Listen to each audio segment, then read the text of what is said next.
opgeneem word. Ja. Goed. Ek sal net kyk as hierdie transkripsie aan die kant verskyn, dan wil ek hom nou wegvat. Goed julle, kom ons gesels 'n bietjie oor die eksamenportefeulje. Ek sal kortliks ook net riglyne gee oor werkopdrag 2, omdat van die vrae by werkopdrag 2 oorvleuel en net vir julle miskien attent maak op presies wat die verskille is tussen werkopdrag 2 en werkopdrag 3 en hoe julle dit dan nou 'n bietjie anders moet benader. Die sperdatum is die 28ste Oktober, 11:00 die aand. So dit is daarom nog 'n rukkie.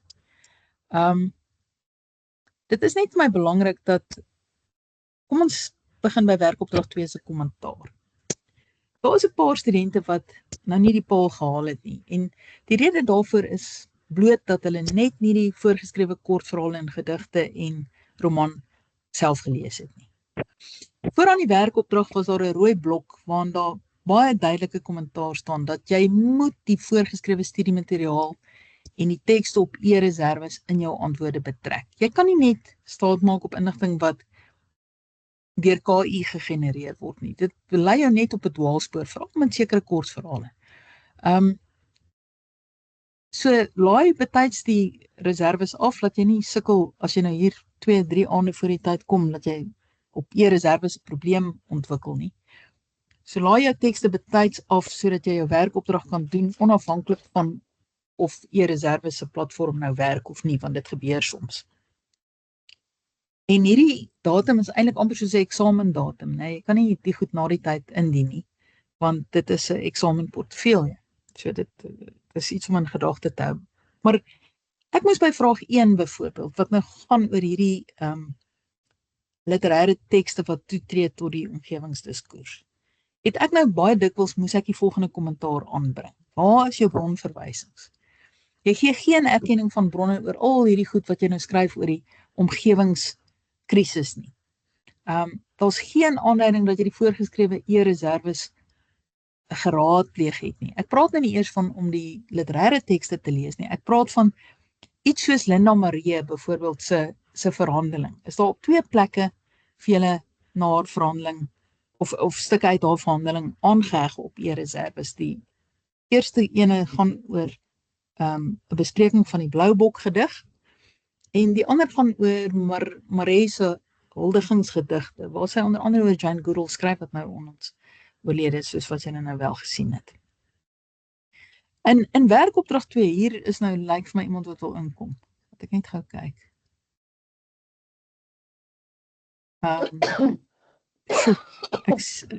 Elizabeth Ackerman waiting in lobby. Ek gaan dit nou admitting. Ja. Elizabeth, is jy hier? Goed. Ja. Reg, dankie. Ek is besig om met die lesing op te neem. Ek stuur maar net my klasnotas wat ek vir julle gegee het en ek begin deur 'n bietjie kommentaar op werkopdrag 2 te gee. En ek het nou net gepraat oor Linda Maree se verhandeling wat ook op e-reserwes is en wat baie van die mense net eenvoudig nie na verwys het nie. Nou in werkopdrag 2 moet jy 3 tekste gedoen het. Vir die eksamenportefeulje moet jy 4 tekste kies. En daai 4 tekste moet almal kom uit die lys wat ek verskaf by werkopdrag 3. So jy moet nou maar kyk, as jy van die goed gedoen het in werkopdrag 2 wat ook op werkopdrag 3 se lysie verskyn, dan kan jy hulle natuurlik weer oordoen net in 'n verbeterde formaat.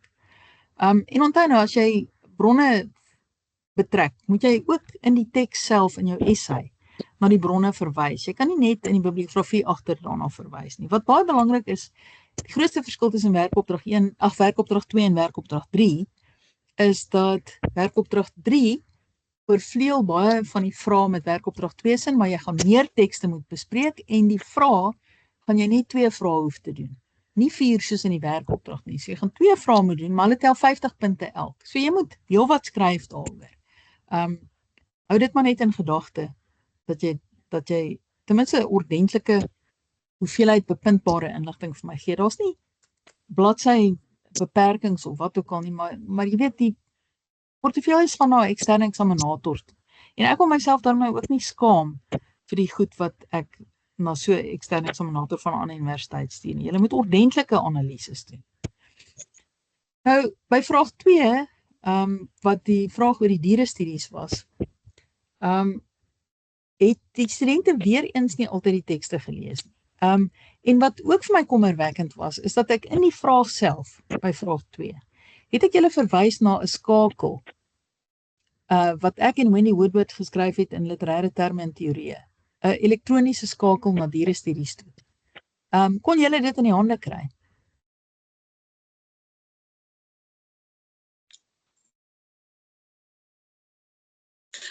Dokter, ek dink ek kon net die abstrakt, die begin daarvan oopmaak.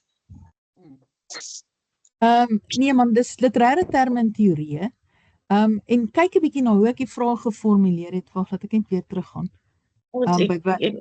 By werkopdrag 2. Hy blou, hy blou, hy Werkopdrag 2, ja, het ek die skakel vir julle verskaf of instruksies oor hoe om by die skakel uit te kom. Waar is ons by werkopdrag 2? Goed, jy moet gaan na literêre terme en teorieë toe. Jy gaan na daai skakel toe en dan volg jy die alfabetletters tot by D. En dan kies jy dierestudies. Ja. So, Elisabeth, kon jy dit doen? Ja. So asseblief, jy weet, besoek daai skakel en dan sal jy sien daar staan lemmas. Nou lemmas beteken woordeboekinskrywings. En dan volg jy daai alfabetletters tot by D en jy kies dierestudies. Want daar is 'n goeie opsomming van presies wat die studieveld behels. Nou dis natuurlik nie die enigste dokument wat daaroor gaan nie. Daar's ook 'n artikel van Marion Copeland oor literary animal studies. Dan is daar iets van Wendy Woodward oor the animal gaze. Dan is daar iets wat geplaas is deur Clark of 'n stuk wat deur Clark geskryf is oor antropomorfisme. Maar dit is belangrik dat jy al daardie goed in samehang met werkopdrag met leereenheid 4 in die studiegids lees. So jy moet studieeenheid 4 begin lees in die gids, want dit gee vir jou 'n roete na al die verskillende dokumente toe op e-reserwes wat belangrik is. So dit het my geplaas dat studente dit nie betrek het nie. Nou weer eens hierso by vraag 2 moes jy in die werkopdrag net gekonsentreer het op 'n hondelewe van Elias Nel en al hierdie terme, dieresubjektiwiteit, nie menslike dier, antropomorfisme, diereblik, simpatieke of empatiese verbeelding, al daai konsepte moes jy toegepas het op die kort verhaal 'n hondelewe. Nou moet jy dit doen deur twee tekste te kies. So as jy dit gedoen het, dan kan jy nou weer 'n hondelewe doen en dit verbeter soos wat ek miskien aangedui het of soos wat jy intussen 'n bietjie beter daaroor gedink het. En dan moet jy nog 'n ander teks kies. Maar ons sal nou daarby kom. Ek wil nou maar net eers sê wat my geplaat by werkopdrag 2 by die meeste antwoorde. Vraag 3 het ek gevind dat studente baie selde verwys na Prito se dokument What is Place, wat op e-reserwes is. Weereens, as jy wil begin met 'n vraag, gaan kyk na die studiegids en gaan kyk na daai leereenheid. En in hierdie geval is dit leereenheid 3 wat betrekking het op plek. En lees daai eerste aktiwiteit en daai eerste aktiwiteit sal jou verwys na 'n reeks artikels wat verskyn op e-reserwes wat jy kan raadpleeg, soos Raiden se artikel, soos Prito se wat baie belangrik is, want Prito gee daar 8 aannames oor wat hy as plek, oor hoe hy plek sien. Want plek is altyd kry eers betekenis as daar een of ander vorm van betekenis toewysing is. Met ander woorde, as iemand nou die plek bewoon, of as iemand terugdink aan die plek van sy kinderdae, of as iemand plek koloniseer. So ruimte word plek wanneer daar 'n aktiwiteit van een of ander aard plaasvind. En dit kry net betekenis omdat dit vir daai bepaalde individu 'n sekere resonansie het. So dit het my die meeste gepla. Natuurlik te min aanhalings, te min voorbeelde uit die literêre tekste. So in hierdie opdrag moes jy 2 tekste bespreek het en in die eksamenportefeulje as jy hierdie vraag doen, gaan jy 4 tekste moet bespreek. Nou weer eens, September C en Daniel Skuil is weer daar En dan kan jy 2 ander kies, of jy kan 4 ander kies, dit maak nou nie saak watter 4 jy kies nie, maar jy moet 4 kies wat daar op daai lys is wat ek vir julle gee. By vraag 4, by Ombamungu, kortverhaal net eenvoudig nie gelees nie, mense maak staat op internetgegewens, die riglyne wat ek by daardie eerste kiberklas in die klasnotas gegee het oor die ekofeminisme is nie eers geraadpleeg of gesien of gebruik nie. Julle moes dit net aanvul, maar dit was eintlik soort van hoe ek gedink het julle moet begin om daardie kortverhaal te bespreek. Maar goed, by vraag 5 wat dit nou gegaan het oor die romans en hoe elke roman aansluit by die konvensies van 'n plaasroman, het die mense dit gewoonlik nie sleg bespreek nie wanneer hulle die teks gelees het. En dan het hulle ook baie voorbeelde daar uitgegee, maar daar was studente wat nie naby een van daai romans was nie. Nou kan ek tog nou nie punte gee vir so iets nie. Nou goed, kom ons praat nou verder oor hierdie eksamenportefeulje. Die sperdatum 28 Oktober. Hierdie portefeulje maak 60% van jou finale punt uit. Die jaarpunt tel 40, die portefeulje 60%. Daar is by additional resources, addisionele hulpbronne, op jou My Modules blad, is daar riglyne vir AFK 3704, is die dokument se naam. Nou dit gaan oor die skryf van 'n literêre essay. En dit moet julle asseblief ter harte neem. Lees net weer 'n bietjie daardeur. En dit is natuurlik belangrik as jy jou portefeulje, voordat jy dit instuur, moet proeflees of laat proeflees, sodat jy die tik en die spelfoute kan uitskakel. Jy weet, dit skep 'n baie swak indruk by die eksaminatore van die ander universiteit as jy eintlik geen moeite doen met hierdie dokument. Dit is 'n navorsingsportefeulje. Jy kan ook nie net slegs 'n paragraaf of 2 per vraag skryf nie. Jy hoef net 2 vrae te doen vir hierdie portefeulje. Doen hulle asseblief ordentlik. Volwaardige opstelle.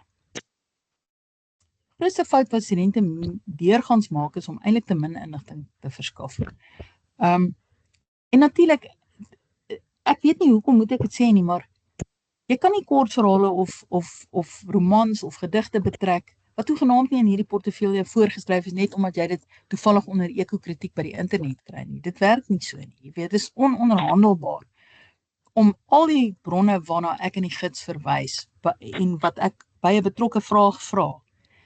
En dan verwys ek nou na die teoretiese bronne sowel as die literêre tekste. Moet jy op reserves gaan aflaai en jy moet dit lees en jy moet dit bestudeer. Goed, erken ook jou bronne in die teks self, nie net in die bibliografie nie. Kyk 'n bietjie na die dokument wat ek aangeheg het op by Additional Resources, wat handel oor verwysingstegnieke. En onthou nou 'n bietjie, dis eintlik maar net 'n konvensie, maar gedig en kortverhaal titels skryf jy in aanhalingstekens. Roman en bundelstitels kom in italics.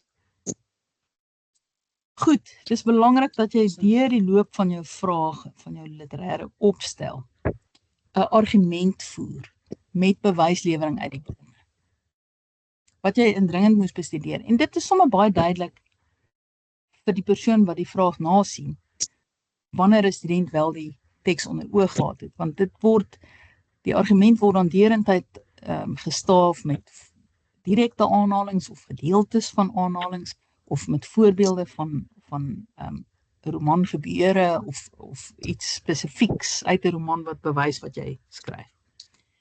Nou goed, ek stel 4 vrae vir die portefeulje en daarvan moet jy net 2 vrae beantwoord vir 50 punte elk. Moenie direk uit daai gids afskryf nie en gebruik die gids en die hulpdokumente as 'n riglyn. En dan raadpleeg jy, wanneer jy daai leereenheid oor daai betrokke vraag lees, al die teoretiese bronne oor die onderwerp, jy bestudeer die literêre teks en jy gebruik jou eie voorbeeld.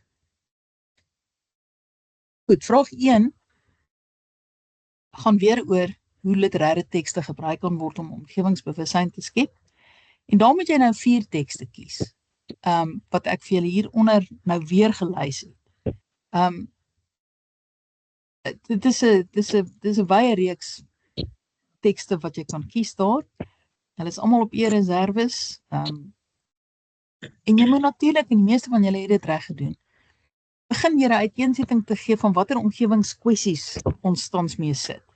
En dan moet jy jou gekose teks telkens binne daardie raamwerk plaas van hierdie krisis. Soos byvoorbeeld Blou Bok, waar dit gaan oor uitsterwing van spesies en waar ons nou te maak het met 'n massa-uitsterwing of die 6de massa-uitsterwing van spesies soos wat hulle nou daarna verwys.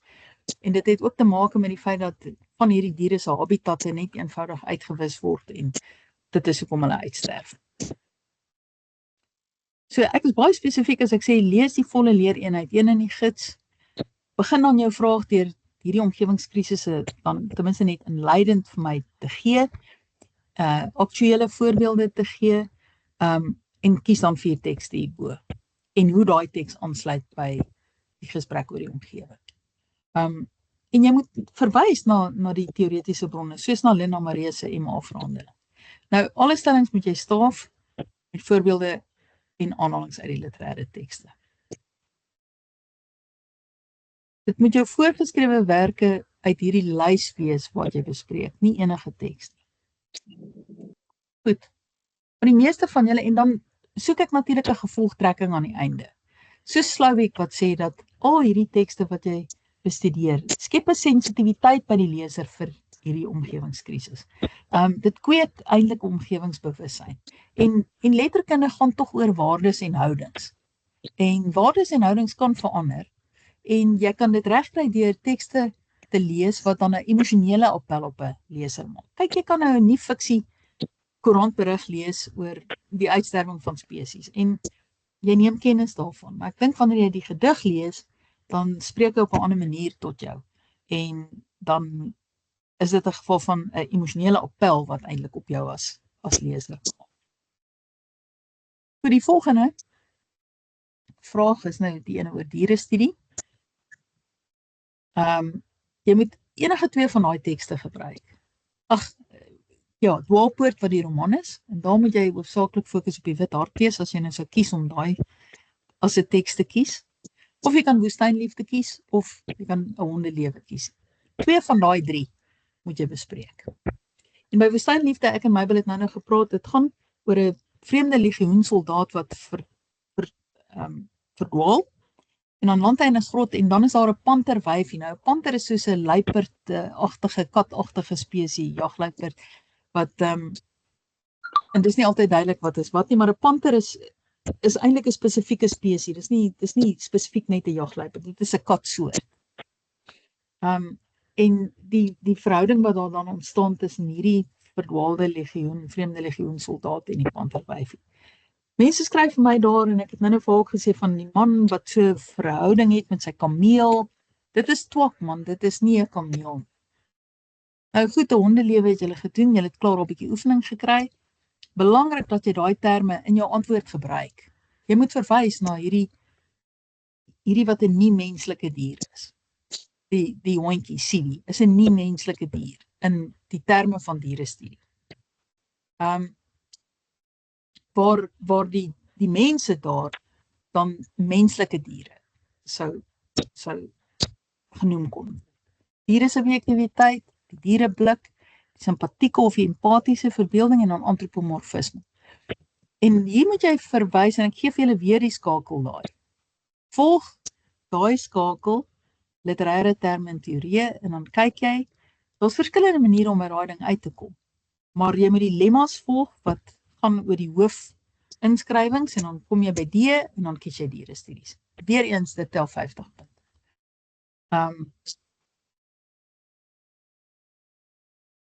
Baie van julle wat die vrae beantwoord het, en dit geld nou nie vir julle 3 wat hier is nie, het byvoorbeeld nie daardie artikels van Marion Copeland gelees oor literary animal studies nie, ook nie Clark se inskrywing aan antropomorfisme nie, ook nie my en Wendy se beskrywing op literêre terme en teorieë nie, ook nie Wendy se ding oor die animal gaze.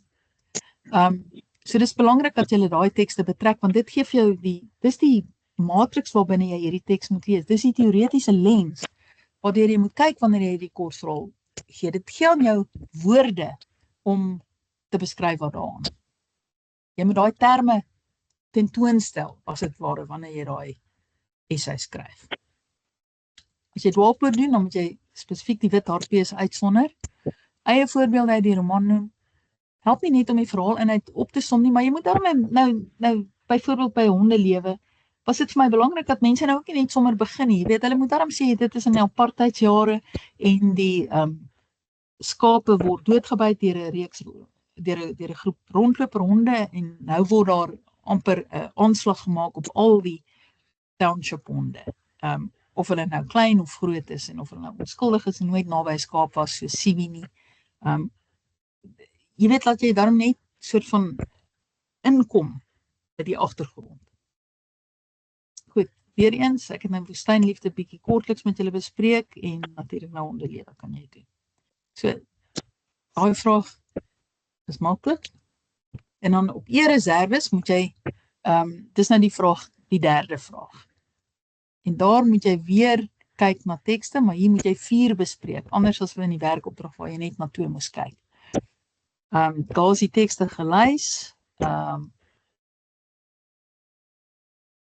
almal van hulle is op e-reserves beskikbaar, jy moet gaan kyk na die bespreking oor plek, en veral kyk na items of afdeling 3.1, wat die inleiding is, en afdeling 3.2 in die online studiegids. As jy kyk na daai aktiwiteit 3.1, dan sal jy daar 'n hele paar riglyne kry. Jy sal sien daar word verwys na Preto, daar word verwys na Raiden, daar word verwys na Wietek en Johnson se opmerking waar hulle sê we all prisoners of place. En jy moet nie Preto en we all prisoners of place verwar nie. Preto is 'n aparte dokument met die naam What is Place wat jy op jou e-reserve sal kry. Kyk hoe die vraag geformuleer is en oefen die keuses korrek uit. Ek het nou sommer hier 'n bietjie iets oor in die Oukamp in die Stormberge ingesit omdat daar 'n kort verhaal is Winter in die Stormberge wat ook hier betrekking het. Julle kan maar 'n bietjie daarna kyk.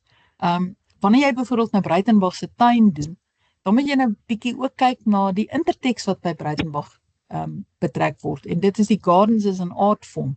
En dit gaan nie oor dat daai tuine of elke tuin is eintlik amper 'n kulturele uitdrukking van daai bepaalde kultuur. Die Egiptenare se tuine lyk anders as die Duitse mense se tuine of die Engelse herbaceous borders.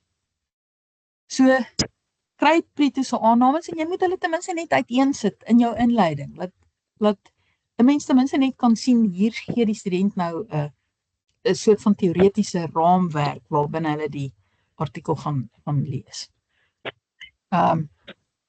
Raiden se opmerking, belangrik, all experience is placed experience. So jy moet die aannames oor plek probeer bewys deur te soek na stawende aanhalinge uit die literêre tekste wat jy kies. En dit moet natuurlik blyk dat jy hierdie goed self gelees het. Goed, dis die tekste wat ek daar wou hê. Wanneer jy byvoorbeeld nou kyk na Kannemeyer se bespreking van Lou se gedig nog eenmal in die skemeraand, nee, hy is ook nou een wat ek net gou teruggaan. Ja, nog eenmal wil ek in die skemeraand. Dan moet jy bietjie kyk na Kannemeyer se bespreking daarvan, maar dit sal jy nou net weet as jy daai eenheid in die studiegids bestudeer. So as jy leer eenheid 3 lees, heeltemal deurlees, dan sal jy sien ek maak daar 'n bietjie 'n beskrywing van Breitenberg se tuin en ek sê 'n bietjie iets oor nog eenmal wil ek in die skemeraand en Sekovlei wat herinneringsgedigte van Wyk Louw is. So dit sal ten minste net as soort van 'n teoretiese impuls vir jou verskaf oor wat se tekste daar beskikbaar is. Soos Kannemeyer wat ook geskryf het daaroor, maar dit kan jy net weet as jy dan my bespreking in die studiegids ook daaroor lees. Goed, vraag 4 gaan oor die plaasroman. En dis hier belangrik dat jy ten minste net moet ook in jou vraag hierdie konvensies van die plaasroman uiteensit. En dit sal jy nou sien in daai artikel van Wian en Libbe, want jy gaan natuurlik nou eenheid 5 lees, né, in die studiegids, as 'n soort van 'n oriëntering. En dan wys hy jou na sekere goeters. En dan is daar 'n dokument oor die Afrikaanse plaasroman wat ek by addisionele hulpbronne gesit het, waarin al daai konvensies, ek dink die konvensies verskyn eintlik trouens ook in die studiegids, wat sê dat 'n tradisionele Afrikaanse plaasroman vertoon hierdie spesifieke kenmerke. Nou ja, daar's al gesê dat elke nuwe weergawe van 'n plaasroman wat geskryf word, herskryf op 'n manier die ou konvensies. So baie van die konvensies bly dieselfde, maar hulle word uitgebrei of verruim of eintlik selfs dan nou 'n nek omgedraai. Jy weet die feit dat blindness to the color black was eintlik een van die dinge by die ou plaasromans waar jy nooit regtige beskrywing gekry het van mense van kleur nie. Dis nou die blindness to the color black. Nou dit het verander. Ek meen as jy kyk na 'n teks soos Die Stoetmeester, dan is daar heel party beskrywings van mense van kleur en dieselfde ook met die dat hulle deel van die titelakte kry in Dwaalpoort. So dit is eintlik 'n afwyking van daai konvensie. So in daai opsig word daai konvensie omgekeer of ondermyn. Maar dan is daar seker ander konvensies wat gehandhaaf word. So vir iets om 'n plaasroman te wees, hoef hy nie te voldoen aan al daai konvensies nie. Hy kan voldoen aan sommige en hy kan afwyk van sommige. Dit gaan hier oor wat die spel met die konvensies is. En hoe jy in daai teks as jy dit lees, kan sê, ja, maar jy weet in die ou tekste was dit gewoonlik koring, soos 'n teks soos Somer, was gewoonlik 'n landbou gewasse wat geplant is.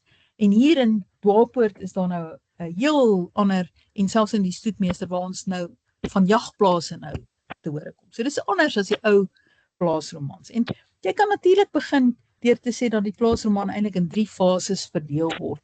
Sê Wion en Libbe. Jy het eers die Afrika gedagte gekry en daaronder val die ou tekste soos Laatvrugte en Somer.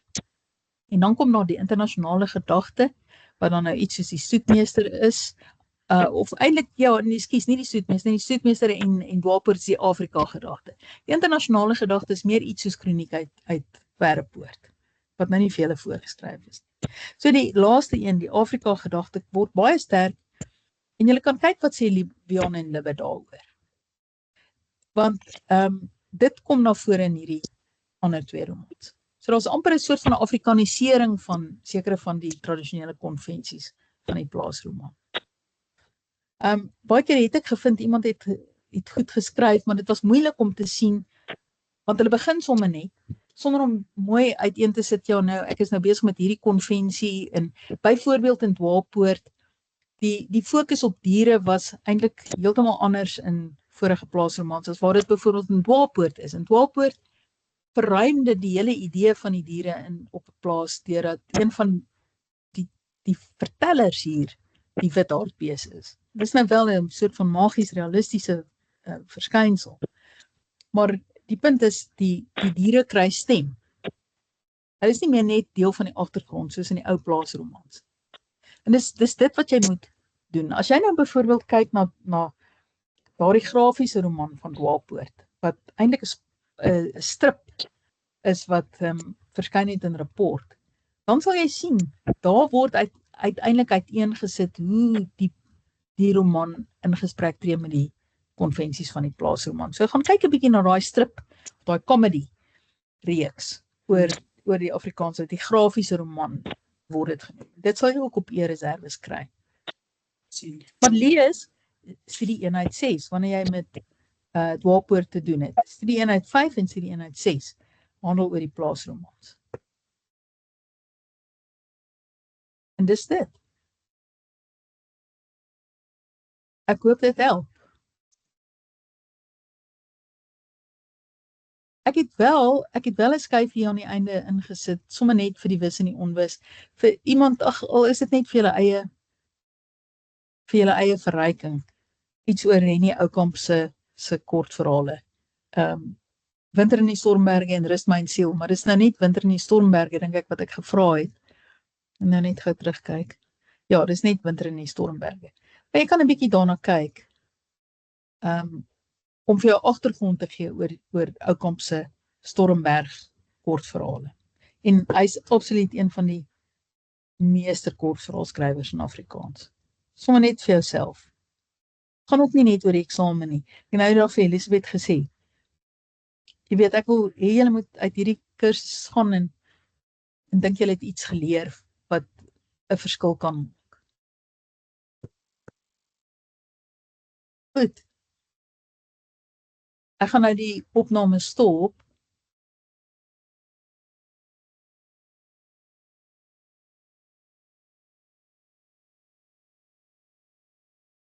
En dan kan die mense wat nou nie hier was nie, maar daarna luister hulle kan dit maar in die chats kry. Goed, is daar nog